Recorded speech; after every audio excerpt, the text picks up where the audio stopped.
હાથમાં હથિયાર લઈને આતંક મચાવતા આરોપીઓ જરા પણ એક સેકન્ડનો વિચાર કરતા નથી। એમના માટે કાયદો જાણે તોડવા માટે જ બન્યો છે અને પોતાને દાદા સમજી બેઠે છે। પરંતુ અમદાવાદના રખિયાલમાં આવા જ કેટલાક અસામાજિક તત્વોનો પાવર પોલીસે ઉતારી દીધો છે।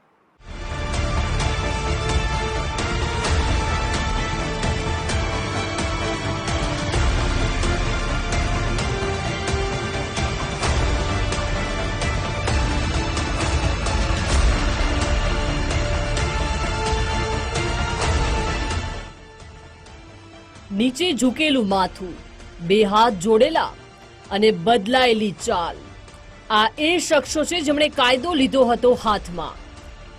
આ એ શખ્સો છે જે પોતાની જાતને કાયદાથી ઉપર માનતા હતા। તલવાર, દંડો સહિતના હથિયારો લઈ જેમણે મચાવ્યો હતો સરા જાહેર આતંક।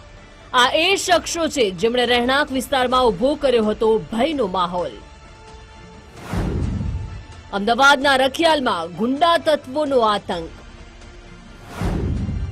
આતંક મચાવનારા તત્વોનું પોલીસે કાઢ્યું સરઘસ। ખોફ ઉભો કરનારાઓને કરાવ્યું કાયદાનું ભાન।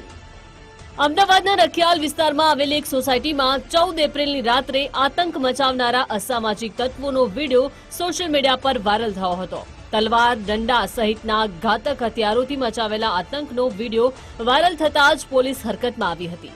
વિસ્તારના સીસીટીવી ફૂટેજ ચેક કર્યા હતા। તેના આધારે આરોપીઓ વિરુદ્ધ ગુનો નોંધ્યો। ભયનો માહોલ ઉભો કરનારા 7 આરોપીને ઝડપી લીધા। તેમાં એક સગીરનો પણ સમાવેશ થાય છે। આરોપીઓએ આતંક મચાવ્યો હતો તે સ્થળે લઈ જઈ પોલીસે સરઘસ કાઢ્યો અને 2 હાથ જોડી માફી મંગાવી હતી। પકડાયેલા આરોપીઓમાં અંજુમ સિદ્દીકી, અશરફ અદાદત ખાન પઠાણ, અમર અંજુમ સિદ્દીકી, કાલિમ તૌફિક સિદ્દીકી, અજીમ તૌફિક સિદ્દીકી અને પઠાણ જાવેદ આલમ નિયાઝ ખાન છે। રખિયાલ પોલીસ સ્ટેશનને જાણ થતાં તાત્કાલિક રખિયાલ પોલીસ સ્ટેશનના ગાડીઓને માણસો ત્યાં પહોંચી ગયેલા હતા અને એક આરોપી ત્યાં ઓન ધ સ્પોટ પકડી પાડવામાં આવ્યો હતો અને અન્ય આરોપી પોલીસની ગાડી જોઈને દૂરથી જ ભાગી ગયેલા હતા। એટલે પોલીસે સમયસર પહોંચીને સ્થિતિ નિયંત્રણમાં મેળવી લીધેલી હતી।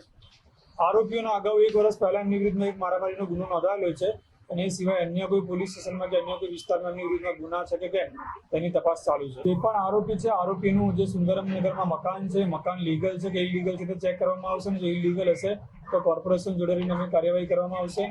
અને એ સિવાય જે આરોપીના અન્ય કોઈ ગુનાહિત ઇતિહાસ હશે તો તેની વિરુદ્ધમાં પાસા કે તડી પાડવા જેવી કાર્યવાહી પણ કરવામાં આવશે।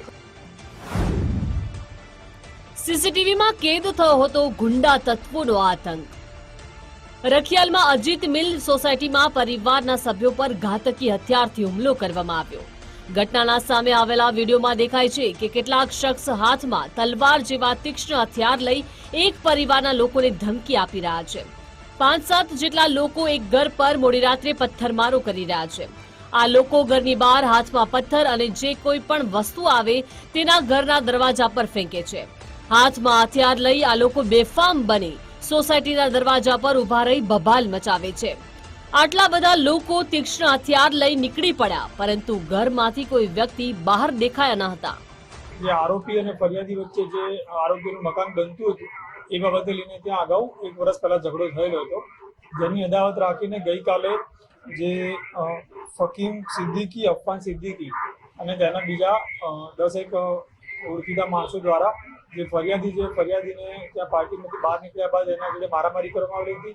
ત્યારબાદ ફરિયાદી છે ભાગતો પોતાના ઘરે આવી ગયો હતો અને ત્યારબાદ એના ઘરે આવીને જે આરોપીઓએ હાથમાં ચપ્પુ અને તલવાર લઈને તેના ઘર ઉપર હુમલો કરેલો હતો।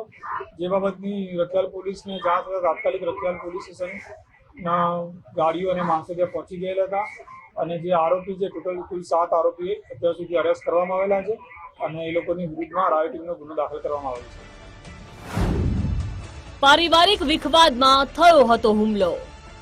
ઘટનાની પ્રાપ્ત વિગત મુજબ રખિયાલમાં મોડી રાત્રે ઘાતક હુમલાની બબાલમાં પારિવારિક વિખવાદ હોવાનું સામે આવ્યું છે।